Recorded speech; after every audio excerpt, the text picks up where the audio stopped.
Let's go, brother. I'm trying to digest everything that's happening. Game keempat. Aside from the fact that this was probably the fastest draft we've ever had for the whole series, this is looking so much like Liquid's comfort.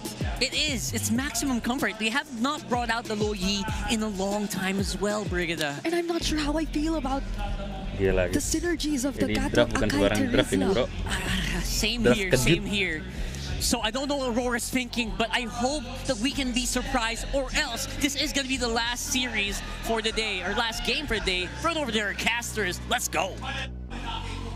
Championship point right now for Team Liquid Philippines, unless Aurora, with this interesting draft, to say the least, can do something about it in this game 4. Renmar, looking at the draft with your analyst hat on, man. What's going on here? This looks a little confusing. Throwback to MSC 2025. It was the Fredrin Akai matchup that gave SRG the only win that they got against Team Liquid Philippines in the grand finals then. Let's see if it is actually a panda-sized hole that is the problem of Aurora, and it's enough with an Akai to plug it. They have their Harris, they have their Sicilian back to comforts. Edward needs to be on point with his entries alongside Light on the Gatot Kacha. There's a big problem about that, Renmar. This is not MSC 2025. We are thousands of miles away from Riyadh, almost 6 months removed from a said event. And even if, guess who won that damn big tournament? Well, we all know who that was. And it's crazy to think that, again, for how many times have we seen the gold lane change in the season, and especially here in the playoffs, and all we've seen today is Granger and Harith. Yeah. I mean, when it comes to these two gold laners, those are the top picks for both of them. The most synonymous with their MPL Philippines Season 16 versions. Lots of tough boots across the board because of all the crowd control that both lineups had. Lo Yi has had a terrible MPL Philippines Season 16.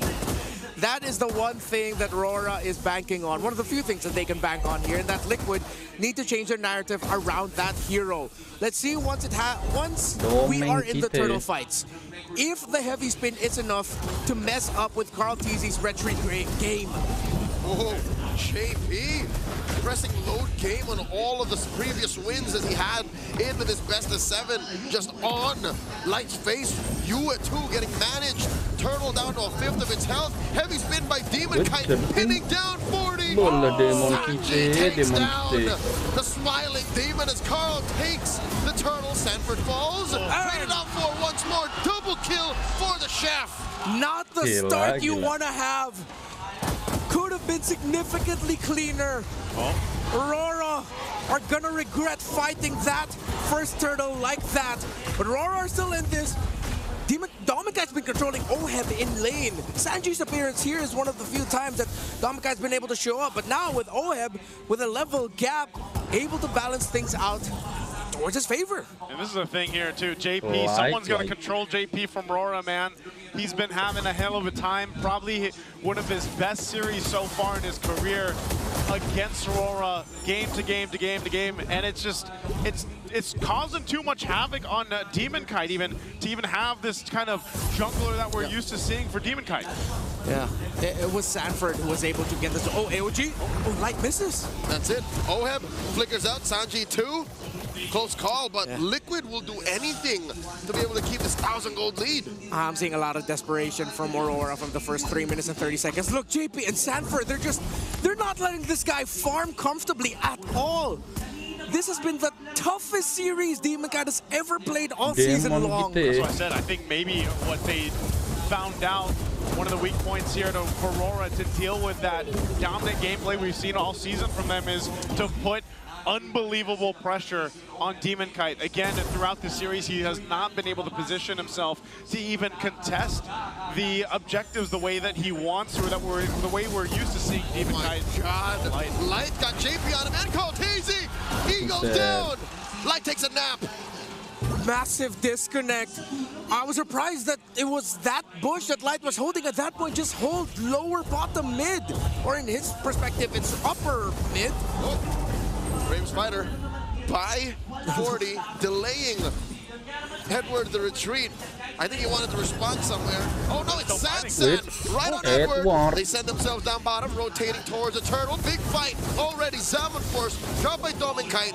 Liquid pushes them out of that favorable position as Liquid takes 2 for 2. A good use of the diversion to come help secure that second turtle. But now look at this, they're gonna put pressure on. Red Death Purple right in DK's face. Carl TZ is a menace. He did not commit the turtle. He slowly used his abilities and basic attacks to take it down. Walked up, retribution away. And now the clock is starting to strike midnight, getting closer and closer to the story of Aurora ending with heartbreak.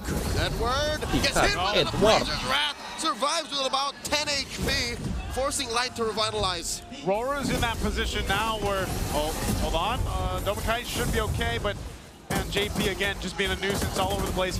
Aurora's in the position where they have to support Demonkite or at least find a win somewhere else. Joseph, do you hear how ridiculous that sounds? It does. Support the Akai? He needs help. He needs so much more help. Aurora hasn't changed their game plan all series long. Instead of focusing on making sure that Demonkite is comfortable, Demonkite can get farmed, that the center of the map is good, they've been changing their focuses, putting a lot more focus onto Dominkite, not putting enough focus onto Edward as well, and Demonkite is suffering. I mean, look at this. They're centered around Demonkite right now, too, as he falls further behind Carl TZ. Diversion trip to the mid lane. Again, what can Aurora do from this point? Who do they go for? Who do they bank on? Is it just Dominkite on the Harith? Light intercepting on Carl. Sanford taps on Demonkite, forcing that defensive heavy spin. Bravest Fighter already keeping back the Apex Predator. Oh no, Demonkite's not going to taste his purple once more. They're moving way too fast. Purple still goes to Carl TZ. Every angle, every entry point blocked off. Every member man-to-man zoned. Oh, under the turret, in between it they go. Light's gonna be in trouble again, he's so low! Called easy with the Appraiser's Wrath, 7-4 dropped by Dominkite. The flicker from Sanji, backing out, push in mid, tier 1 down. JP sees the low health bar on Dominkite, and he's like, you know what? Nah, I won't risk it yet. We don't have that 6-7K gold lead we usually have. 6-7. You know what else is funny? The fact that JP stood there and showed him, yeah, I'm gonna let you go. Yeah. That must be some mental damage dealt to Dominkite's game. From the walkouts to what they're doing during the game, from walking out from the playing area to back to their huddle areas, it seems like that's been the story. Liquid have just been living rent-free in Rora's heads. Rora have not played their game all series long. Rora have looked uncomfortable all series long. And now Liquid, it's their series to lose, their game to lose. Glowing Wand locked in for the Sicilian, but still, the lead is too far. This makes sense because a lot of us forgot throughout Season 16, this is their house. This is where Stallions live and run free. They are the defending champions, and they are bullying Aurora since game 1. Heavy spin, they isolate the GOAT. Cody, he sent underneath tier 3 down bottom. That's a kill for Aurora. There we go. That's something Aurora needed. Right with an AOG. Intercepted by JP and Sanji. They laid on a smackdown on the Light. Bravest Fighter. Hey, take it down. Serving up a kill to Ohem. All part of the plan, I guess, for TLPH. Maybe Carl TZ wasn't supposed to be heavy spun into a turret, but TL still gets something, and it's still on the purple. They don't even have the retribution. They just have the man advantage, and they still get it. And it's on the Granger of all people. Kill 1 is a different beast. The day he woke up, and he chose to be greater than ever. He chose to show the world, hey, I am the M3 MVP. I am a 3-time champion. Now he's looking to be a 4-time champion. This has to be heartbreaking for the Roras. It was Rora that had the most clear, coded intention of the season. Champions. That's it. No looking towards M7. Just get the championship. Finally win that chip for the org. They missed out on it in 14. Didn't even make it to the grand finals in 15. but now they are on the brink of just getting trampled by the hooves of Liquid. Juxtaposed to Liquid, who clearly said in their post-match interview last night, we're looking at M7. What is this? Another day in the office? I think it is just another day here for Team Liquid, as it's another objective that's going to be going in the hands of Carl TZ. Aurora isn't even close to this. They're huddled around the Tier 2 turret, trying to think of a plan on how to get this game under control. Joseph, is this a turquoise ube? They're really just stuck together. They're stuck, man. I don't know. I don't know what's happening here. Aurora, I think even for themselves, the Stampede, for some reason, has just completely whiplashed them throughout this series, 4 games in a row. And leading the charge is JP. Oh, diversion. Oh, they're all in there! They bait out a heavy spin from Demon Kite, who was just doing this darkness to get his own purple, and he gets denied again.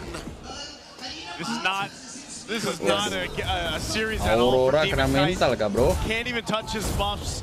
They have to watch the Tier 2 turret fall. That Lord making its way down the bottom. Mental ini, guys. Aurora needs so much more time to make this composition shine, and it's just not happening here. In a season where the defending world champions, Onyx Philippines, admitted they've forgotten who they are, Liquid are reminding the world who the hell they are right now. Closer and closer to immortality yet again. Edward gets defended down bottom. In comes Edward. Light with the intercept to the back line. 7 floors dropped in. Light falls. Oheb gets another one. Oheb goes down. Ewan gets a kill. Edward barely alive. Carl TZ goes down. Massive trade. Big win for Aurora. 2 for 1. Sanji gonna bite it 2. Make it 3. A big trade for Aurora. They lost the base turret, but Team Liquid has done this time and time again. That first Lord 5K ahead, they go into the base anyway. Now that was Aurora's fault. That was Edward and Light with the link up, the flank, the gank, the set, and Demon Kite getting the heavy spin to make sure that they could even get a kill onto Sanji. Now we've got ourselves a game. This is now within Light's reach. Let's take a look at the replay, exactly what happened. Again, Edward jumps in, Light comes from the back. They do get overloaded with damage, but they force it all this under the turret. So even when Carl goes down, Edward gets away with a sliver of health. Joseph, that is the magic keywords, under the turret. Under the turret. It's happened many times. So that means that wouldn't have happened elsewhere on the map. Yeah. Aurora has to take their lucky stars. Liquid were willing to overcommit. You asked if this is a turquoise-coded Ube. One of the greatest strengths of Ube back in the heyday was making comebacks through moments like these. Being able to come back just when you thought they'd lose one sequence or turn it around. There is still a significant lead that they have to chip away at. Carl TZ with the Athena shield, Dominance Eyes, didn't full build into the anti-Cuirass, but Oheb still has a significant lead over Dominkai. Good thing for them is now, though, it's 12 minutes in, then yeah, they already have the Holy Crystal on the Harith and a Divine Glaive as well for the Sicilian. So this is within comeback reach. And Liquid cannot overheat. They can't overheat. Aurora, how are they even in a position to want to contest this? For the first time in 12 minutes, yes. They're trying. JP. What a dance. JP taking that flank. Aurora have eyes on him. I'm pretty sure someone saw. JP comes in. Eyes on UF, forcing that bass face. Like, Lord at a tenth of its health. Carl TZ trying to keep it up. And then AOG on Light. Lord still standing. Demon Kite. Nice banget, bro. Heavy spin tango. And Carl TZ goes down. Demon Kite finds him. Demon Kite falls. One for trade. He's gone. The diversion's going to be used. They can get out of there. They have to get out. But Demon Kite got the Lord. They go back. Summon force by Demon Kite pushing Oheb out. Now the next target going to be Sporty. The Apex Predator gets 3. In comes Oheb. Daddy JP to the rescue. And the Edward's going to miss. And Oheb's still far up the back. JP finds Demon Kite. Edward gets taken out by his former brother Oheb. Now it's just you and Light left. What are they going to do? They have to deal with the Lord here. Light and UA will be able to clear out the minions, so it's going to be just that. Lord buys them time for Aurora to stay in the game. This is the most exciting the series has been all grand finals long. Liquid do not have the iron grip as they did. Aurora finding clapbacks. The heavy spin perfect. Demon Kite getting the retry, but it was Liquid with the counter punish yet again. They can't afford to do that because of the lead. And who was it that showed up right at the nick of time to turn things around? It was the Hilda running up to Aurora, but Aurora are still in this, and Liquid must not rest on their laurels and their lead. So 2 warning shots now to the Cavalry. Hey, you slipped up once inside the base. Even outside the base, Aurora can clap back. I'm looking at Daddy JP's items. He's got to build that bow, man. He's got to get the bow, do a little damage. The Blade of Hephaestus might be able to help him do that, but finish the job. I think that's what he wanted to do. Yeah. Dominic died earlier. Then maybe the exchange would have been better for Liquid. It might have been. Yeah, he was single-handedly zoning out Yue again, which is why it felt like a long time for, we were wondering, where the hell's the Sicilian? Where's all the effects of the Sicilian spells? And it didn't happen up until JP finally showed up, and then Yue could finally join in. At this point, though, Aurora has accomplished one thing, that's time. Again, we talked about this when the Sicilian was picked up earlier on by Yue, and that's what he needs to get the stacks. They bought time. They did buy time, and he just got a clock of destiny for more time. So now at this point, Aurora is in an actual position of contention for the next Lord. That's really what the focus is going to be here. Unless TLTH, mind you, we haven't seen the Luyi pop up too much, but now that you have that, you can play at a macro level, and they're still going to put pressure on the purple buff of Demon Kite. But he will go ahead, and it looks like he doesn't get it. Nope. He hasn't had majority of his buffs, but I'll tell you what, the last fight for the Lord is why we saw what an Akai can bring to these objectives. If the team is able to capitalize on that and Demon Kite can get that space with a heavy spin, he can secure it. And every Lord that's secured from this point is a big win for Aurora. Sanji. Aurora has had immaculate minion wave control all season long, and they have to keep that up. The lack of the turret in the bottom lane, the lack of good health on the turret in the mid lane, and they're up against Liquid Slow Yi, Sanji Slow Yi.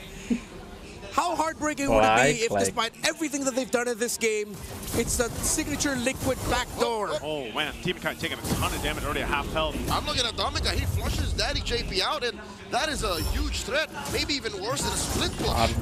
JP goes bottom. He wants to go ahead and push that turret in so that Yue has to respond. Yeah. He's just hitting the siege minion. He's not full clearing it, allowing the minions to slowly finish the job so he can rejoin. Half health on this Lord here. Demon Kite, he's gonna have to make a play. Sanford on him. Oheb comes in close. Bravest fighter coming. Demon Kite still secures the Lord. Is that what force? By go. Mahal itu ya bang ya.